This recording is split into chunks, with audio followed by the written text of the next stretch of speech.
I met a wonderful person who was talking about FemTech. And I thought, oh, women in tech, that's exactly what I want to be. And she said, no, female health and technology. So women's health in particular. But something interesting happens when that excuse disappears, when the ecosystem is mapped, when institutions publish the reports, when the market is finally visible. In 2024, only about 26% of women in Southeast Asia were familiar with the term FemTech at all. A market can be massive and still remain invisible, not because the need isn't there, but because no one has built the infrastructure to make it legible. This is Lindsay Davis, founder of FemTech Association Asia, and this episode is about what ecosystem building really does before capital arrives. I'm Maryann South, and this is Blindspot Capital. Let's talk about what has to be built before capital can move. When women's health markets are invisible, capital has an excuse. There is no data, there's no track record, there's no proof it's real. But something interesting happens when that excuse disappears, when the ecosystem is mapped, when institutions publish the reports, when the market is finally visible. This conversation sits in that space. It's about what ecosystem building in women's health really does, about why regional infrastructure matters long before capital shows up, and about what happens when you build bridges instead of replicas. My guest today is Lindsay Davis, founder of FemTech Association Asia, now the largest specialist network for women's health innovation across the region. But before she was building ecosystems, she was simply paying attention. And that's where this story really starts. Lindsay, welcome to the podcast. It's great to have you. Thank you so much. I'm excited to be here. It's exciting to have this awesome resource open to so many of us, and to be able to listen to you, your expertise, especially with that finance and capital and investment lens, which so many of us, need more of in the women's health space. So thanks for what you're doing too. Oh, Lindsay, thank you so much. We've been trying to have this conversation for a long time. So I'm really excited that we're finally having it. So Lindsay, and it's actually quite a good time because you've just published, as we were talking before the camera started rolling, you've just published this 62-page report on FemTech in Southeast Asia with the United Nations Economic and Social Commission for Asia and Pacific, which I think I should say, I hate to say this, maybe I shouldn't, but it has been my bedtime reading for the past few nights. Now, I know the report isn't exactly a thriller, but for me, I think once I kind of got into it, it was kind of hard to put down. And I'd love to talk to you about that. So I'd love to get into that in a moment. But before FemTech Association Asia, before building the ecosystem and reports, who were you when you first arrived in Asia? It's a great question. I moved over here definitely looking to transition my career. So I had been in the luxury space for, over a decade, had always worked with premium and luxury brands. And I was really excited to move to Asia. I'm originally from the US, became British in 2014, lived in London for a long time, ran a global franchise network, so did a ton of travel for work. So I've always had a really international career. So when I moved to Singapore, I thought, well, I think I want to get more involved in tech. And I didn't know what that would look like. That could have been SUSTech, FinTech, Agritech. I wasn't sure what that was going to look like. But I knew I wanted to start learning more and getting more involved in tech. So with that career transition and that excitement, I moved to Singapore in January of 2020. We were in lockdown by March of 2020, full-time lockdown. So that really shifted the roles I was looking at. And part of that was actually continuing to kind of do a lot of the moderating and panels that I had done before. Now, at one of those events, I met a wonderful person who was talking about FemTech. And I thought, oh, women in tech, that's exactly what I want to be. And she said, no, female health and technology. So women's health in particular. So I started looking into it and saw that whilst there were individuals involved, founders, investors, parts of the government, there was really no kind of unified group saying, okay, let's build this community together. Let's grow this ecosystem. Let's put some standards in place for how we approach the market and build, the startup community and link it with government agencies, with corporates, corporate partners, with investors. And so that's really where the idea came from, was just literally looking around and seeing that I've always been passionate about, gender equity and gender equality, but then you layer on top of that just such an obvious gap that we had not pursued here. And there it was. So I started FemTech Association Asia. Wow. So you weren't thinking about women's health at all? No, I wasn't, but I think always in my mind, I've had women's leadership, which I talk a lot about women's leadership, women at work, I talk a lot about, women in board positions, I'm very passionate about, and making sure that we have, equality and equal representation across all, genders, races, et cetera, in the workplace, as well as in charities, as well as in the home life, making sure that everyone's doing their part. So really it's just seeing that as something that we grew, but actually saying, okay, there's this huge world of gender equality and gender equity, but where do I see the biggest gap, and what's the most attainable for someone who doesn't have experience in isn't a clinician, isn't a nurse by trade. I don't have that academic institution PhD background. What could that look like for someone like me? And I realized kind of that thread that we talk about in our careers has always been community building. So obviously through luxury brands and building their communities for them, or starting loyalty programs for premium brands, or building communities in general, which I've always really enjoyed. And so I've kind of put that skill to use to grow this ecosystem. Yeah.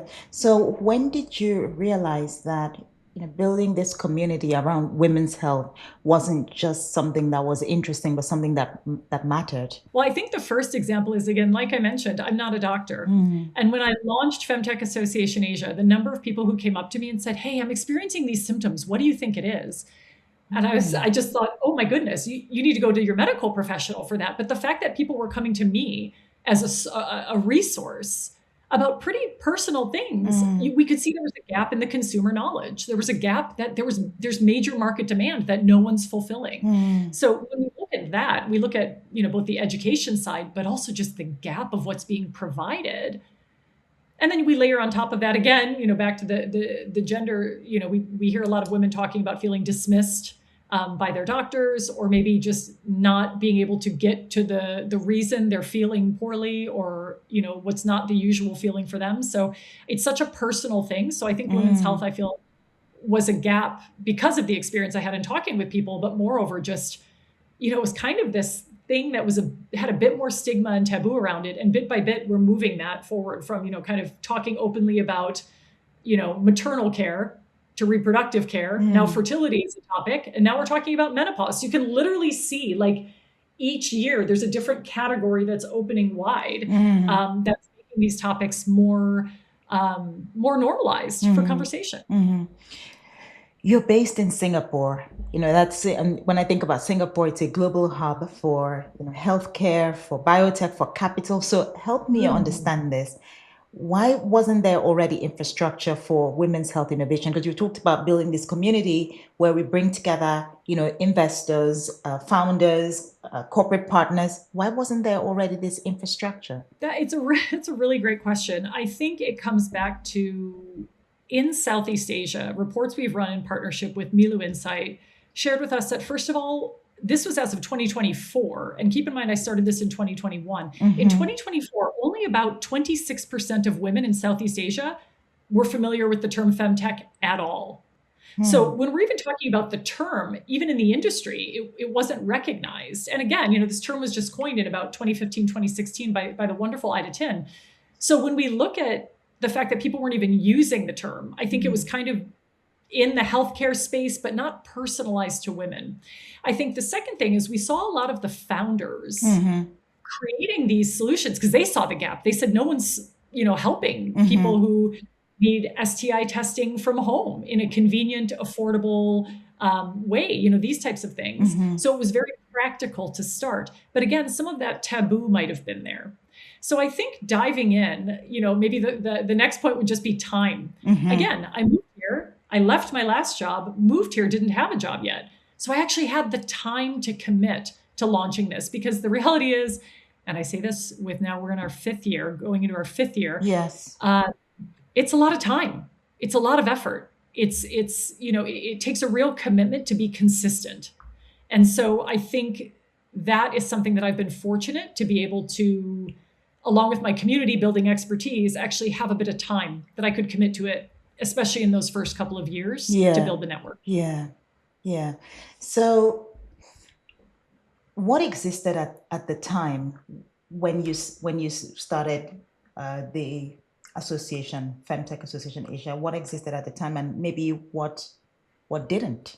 Good question. So we had about 41 roughly companies, femtech companies in Southeast Asia. And in Southeast Asia, I'm talking about Indonesia, the Philippines, Vietnam, Malaysia, Singapore, Thailand. So 41 companies. So quite small if you think across all those companies. Now we're 111. Now I know that everyone's thinking, oh, that's years gone by and it's only 111, but these things are slow moving. And I am seeing it's almost like exponential growth, the number of businesses that I'm seeing launching in Singapore, launching in Vietnam, launching in Indonesia, which is really exciting. So people are starting to see that it's an industry that they can enter, you know, so that's really exciting. So when I first came, a lot of it was CPG based. So a lot of menstrual pads and menstrual care. Again, what we're seeing now is much more technically advanced. We're seeing, you know, kind of that low tech entry point for a lot of people was the best way to go. Now what we're seeing is more of the diagnostics, more of the medical devices, the apps. Of course, when I started, there were 6 apps in all of Southeast Asia, 6. Now almost every company has an app. So, I mean, that just shows the difference in the growth and the technology. And I guess that's what makes Asia really exciting is just how quickly the market grows and changes. And of course, it makes it hard to stay on top of everything. But what a gift to get to be here and to get to, you know, work on reports, studying the market and get to work with these amazing founders, these amazing investors, corporate partners, ecosystem builders. Like I've met so many amazing people. And of course you. Yes. I need people in, right? So how great is that? So yeah, so it's been great. That's no, but you know, I picked that up as well, you know, reading the report, which I'll talk to you about in a minute. But I think what I took away, and I was quite optimistic about it, was just the growth, you know, that's happened in the short space of time. So that's very encouraging. Absolutely. And I think one other thing I should mention is to give Japan a lot of credit. Right. I think Japan was an early mover in the space for when I'm thinking about the region. Great representation, great inclusion. You know, I was fortunate to go to a parliamentary session that was discussing women's health a few years back. So, you know, to give Japan credit, there's a lot of innovation coming out of there in women's health and a lot of discussion and dialogue around women's health, a lot of policy around women's health. So actually, Japan's been a really amazing case study for us to look at and really, you know, say, wow, that's an incredible leader in the space for Asia. So that would be the other thing I'd say when I started is really seeing kind of Japan as that leader. And now we're seeing kind of other markets starting to move up and do those same things. Yeah. I mean, you've talked about in the report, I think, you know, as I said, it was very encouraging to see just the trend and how much has happened and, you know, how much change has occurred in the last couple of years in women's health in Southeast Asia. But you also mentioned the sort of 5 major challenges. And I wanted to talk to you about those challenges because you've talked about access to finance. I think clearly in this women's health industry, finance is a challenge, I think, across the board. But you also talk about stigma, awareness and stigma, and social media censoring and ecosystem support. Can you talk to us about, you know, those challenges and how it plays out, you know, in Southeast Asia? Definitely. I mean, we know through our research that 52% of women in Southeast Asia are hesitant or fearful of discussing women's health out of fear of judgment or shame. So if we see over half of the population is women, or those with women's healthcare needs inclusively, if individuals feel like they can't even talk about it because they're going to be shamed, how do we progress healthcare? Now, this is really where, again, in the report, we talk about the role of government and how positive it can be in normalizing the conversation.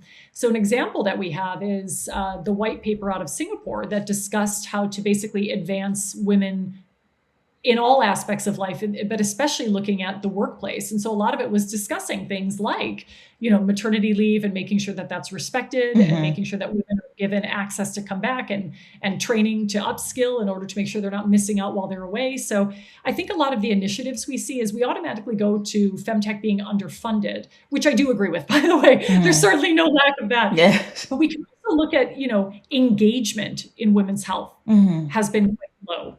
And so I think, again, as women are becoming more senior, and we talk about millennials a lot, which I love younger generations because these are the voices we need. And as these women move into senior positions, they start feeling, perimenopause or menopause. All of a sudden that dialogue opens up because they've kind of worked through and said, no, we need a nursing room. Or we need fertility support because we want to be moms. Yes. Now we need a nursing room. Now we need to make sure you bring us back into the workplace with fair and equal treatment. Now we need to make sure that we're cared for during the perimenopause years and our aging years. So I think those voices of younger generations have been very powerful in Asia. Yes. And I think also we've seen a lot of strength from the government here in Singapore getting a lot more involved in women's health and really driving initiatives and policies that are supporting women. And in turn, I think we really do see a lot of that in, Vietnam's engagement, very high in women's health, a lot of support for startups we see in Indonesia and Malaysia as well. So, there's a lot of markets doing really great work. And even when we look at China, we see a ton coming out of China now and really some really positive tech. South Korea also a market leader. So I could go on and on. I mean, again, I just think this region is so exciting, not only because of the innovation, the founder talent, but also just very digitally savvy, Yes. and people who see opportunity and act on it. And there are these entire markets that I'm always so surprised we don't have more people trying to, in the FemTech space, trying to enter markets in Asia because so many of them have, great audiences and underserved markets. Yeah. And so when you think about the challenges, where would you say are some of the emerging priorities off the back of that? I think the first thing is, how are we building interest in the FemTech space that it's not just impact, charitable giving, oh, look at me, I'm supporting others. There's actually a massive underserved market that is a commercial opportunity. So I think the first thing we need to do is start pivoting the mindset around women's health. And that comes from the consumer having demand for solutions. And that also comes, of course, from the startups entering the space and making sure that we're not just positioning, based on, wanting to make impact, when actually what an investor wants to hear is, are you going to make me money? And of course, everyone loves the impact side. I'm not saying that's not great too. Yes. But the reality is we put our money in places when we invest that are going to have returns. So I'd say the first thing is making sure that we're looking at FemTech as a commercial opportunity. The second thing is, I think, going back to, again, how we find support. And I think a lot of that, I'm curious to see what will happen with insurers over the next few years, or healthcare, kind of healthcare support. Yes. And dollars and cents. We look at, it's actually more expensive to be a woman when it comes to healthcare. As most things in life, it's very expensive to be a woman. And I think how we address that will be very interesting to see. So the second kind of open topic that I think about a lot is insurance. I see the priority, and how do I say this? I don't see them as challenges, actually. I see them as opportunities to engage with the space. I wanted to talk to you about something else that you highlighted on the report, which was the social media censoring. Can you talk to me about how that plays out in Southeast Asia? I mean, we see it across the board, also in Europe, in the US.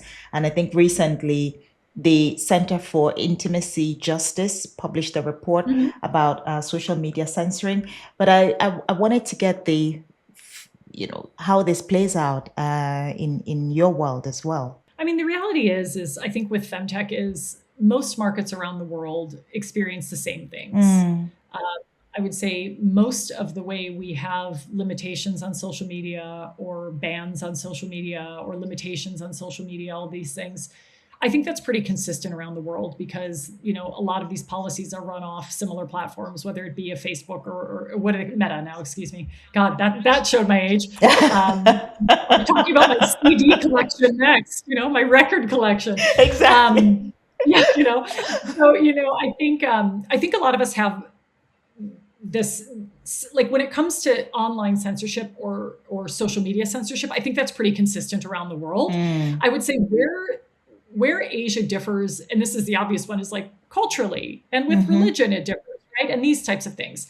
So I would say, what we need to look at, where I say I'm going to reflect on what you just said, which is opportunity rather than challenge, is one, the opportunity for connectivity. And so that's the first thing FemTech Association Asia is really good at, is we actually know people in these markets in Asia, that if people want to learn and grow and connect and launch their business and market entry, we can help with all of that. And so I think that that's the first thing, just to kind of pitch it from an organization side. Yes. But to answer your question about kind of maybe other cultural nuances that we have, I think we have a really high trust in our medical providers on this side of the world. I think we have very strong family units. I think we have very entrepreneurial communities in many, more than communities, cultures, very innovative and entrepreneurial cultures. So I think, again, the speed of transition is different, but it's always knowing that it's not bringing a product in and just localizing it. And one example I would give would be, I was speaking with a wonderful company in Indonesia called Nona. They do menstrual care. And they were saying that there's a perceived notion that overseas products are superior simply because they're overseas. So buying something, from a France, a Switzerland, or Spain, wherever it may be.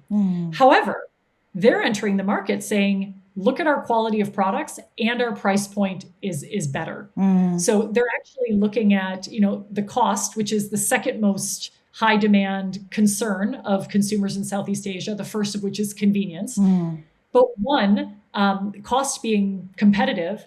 And then two, I think people want to support local businesses, especially young people. We love, developing, the ecosystem around us, because we want those solutions near us, right? That we can take advantage of. Yes. So I think those would be some of the nuances of Asia, I would say, is understanding the consumer differences, behavioral and cultural. And one thing I would direct everyone to keep an eye out for with FemTech Association Asia is in the summer of 2026, we'll be releasing insights into the femtech landscape in Southeast Asia, which is looking at consumers' perspectives across 6 countries compared to the exact same report we did in 2024, to kind of see what's changed over the past 2 years. And we've also added some new parts to that. So things like AI, perceptions on AI in healthcare. What do women think? Yes. Perceptions on longevity and aging and healthy aging and health span. What do women think?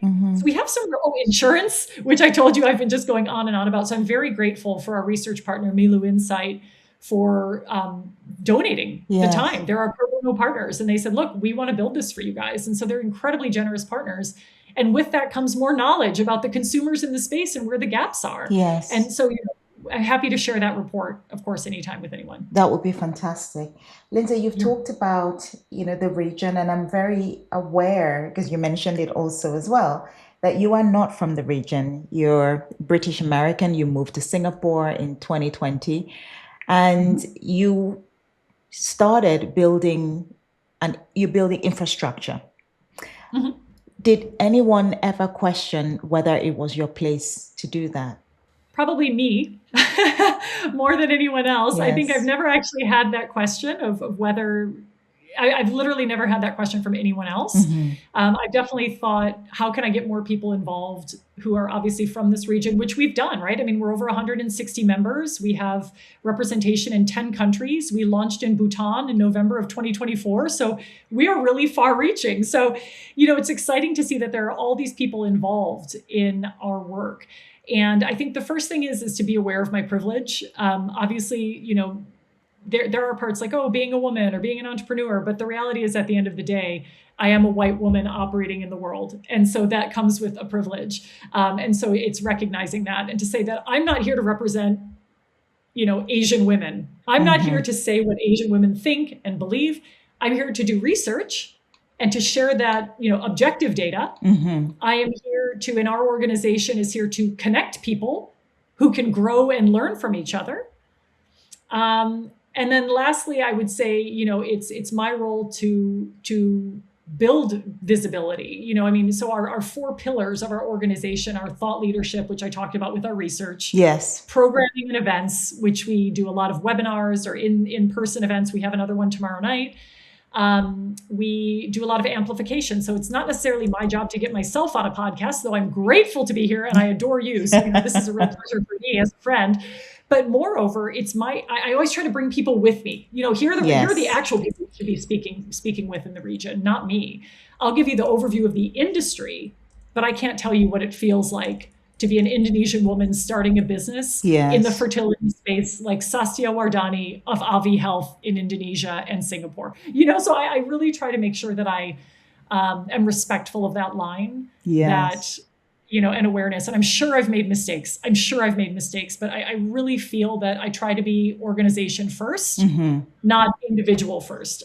I hope that the organization will continue, even if I'm not involved. I hope I'm the least relevant person in the organization. That's my goal, to be absolutely irrelevant to this organization and to this region. Yeah. So looking back, what would you say to someone who sees a gap in a market where maybe they're an outsider? Should they build it? Ooh, so I used to answer this question when people said, why did you start the organization? Yes. And I would say 3 things. I would say curiosity, purpose, and passion. I now tell people, if they're interested in starting something new, to have curiosity, passion, and purpose, and rather than passion, have a plan.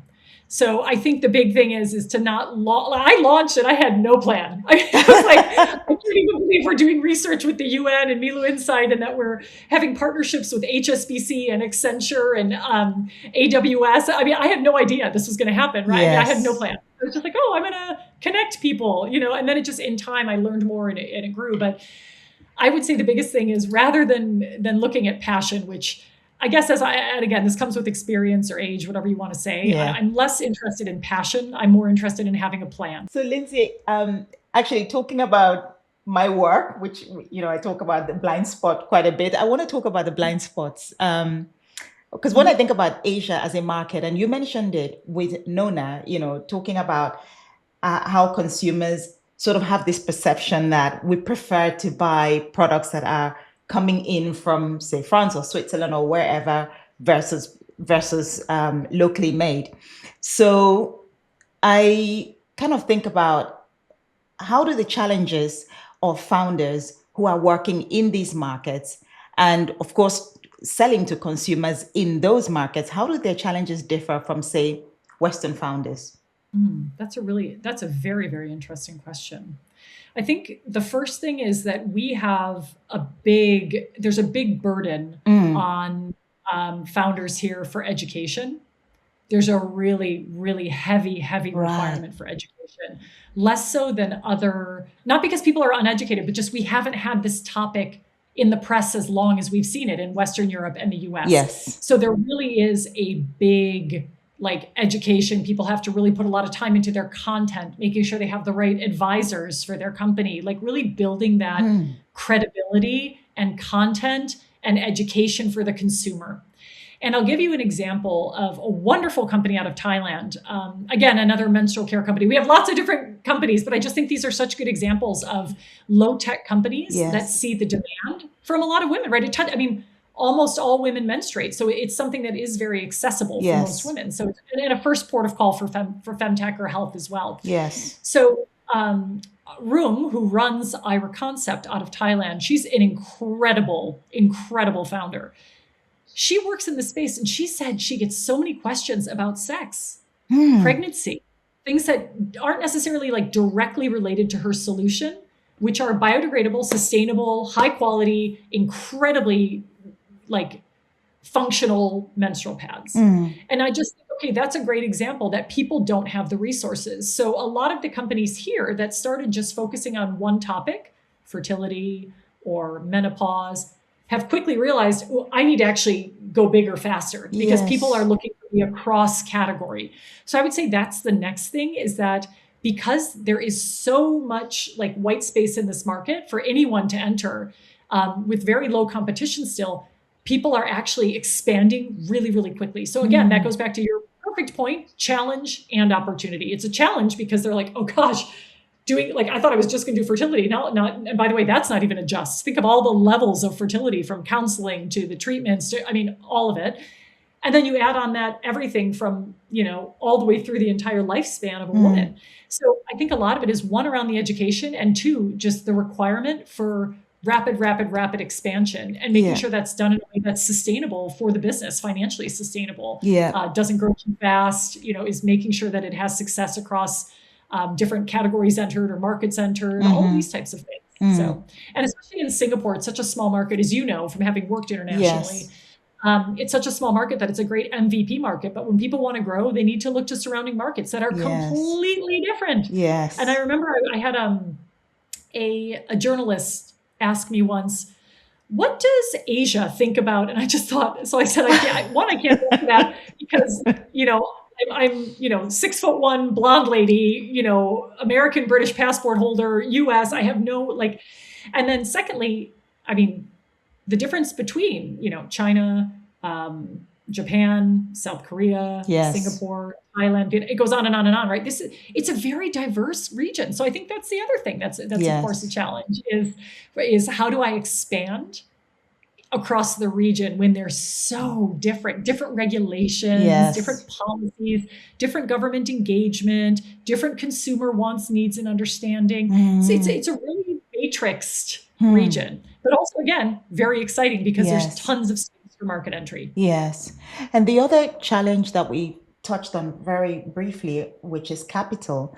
I just wanted to talk a little bit about that. Where is capital actually coming from in Asia to femtech companies right now? I mean, generally speaking, is it local investors or, impact vehicles?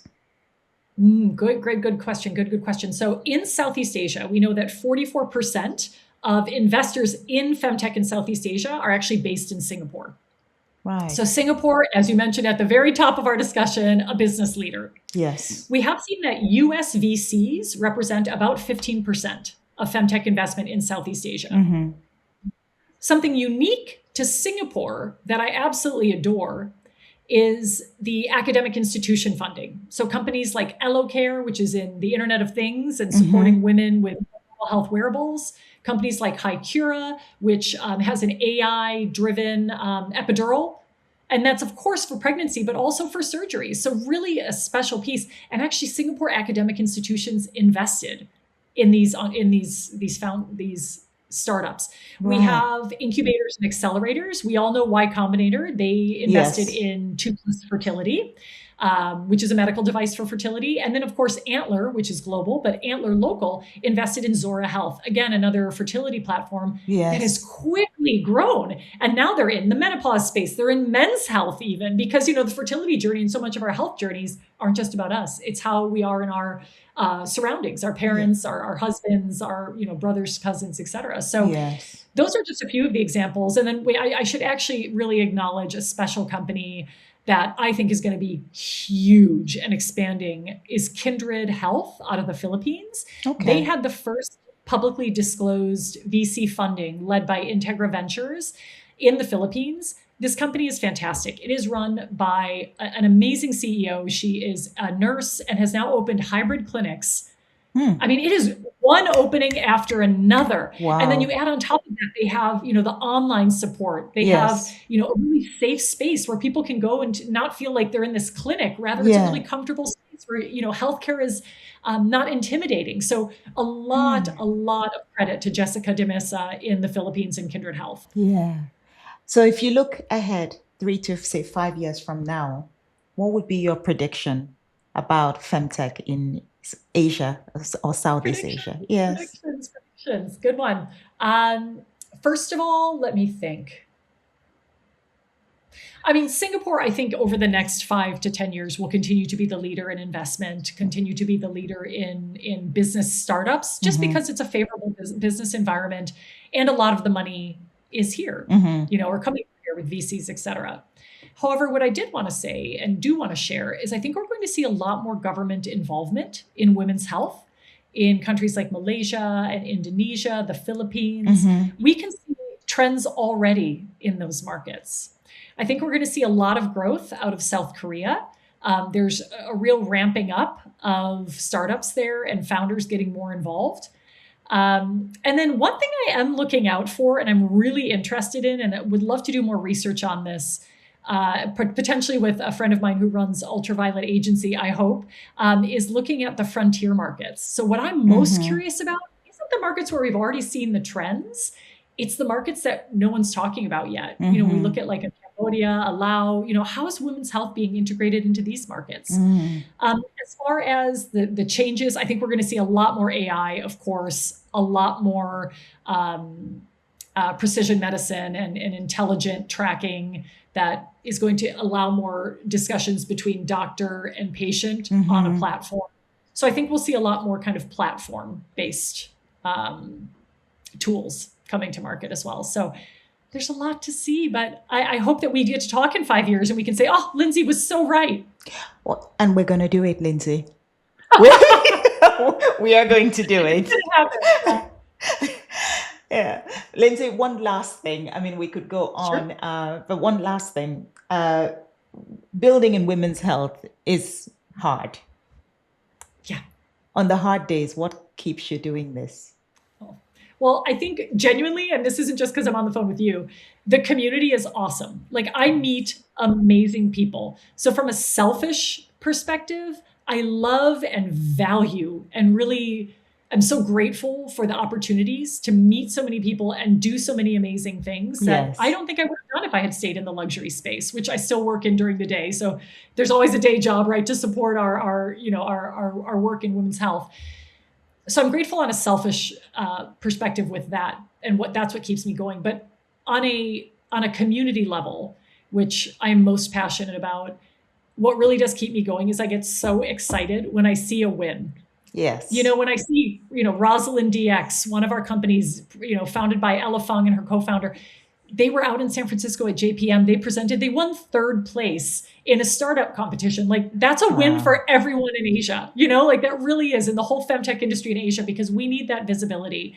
And she did it. And so it's awesome to see that. So I think those wins and those celebrations that we have are those moments that we really need to keep moving forward. And I know selfishly motivated, because I love people, but I also love that people are achieving great things. And with 83% women founders or female founders in our organization, it really is going to be the women continuing to drive this forward. And I get really excited about the advancement of women and especially, closing that gap on gender health equity with the leadership here in Asia.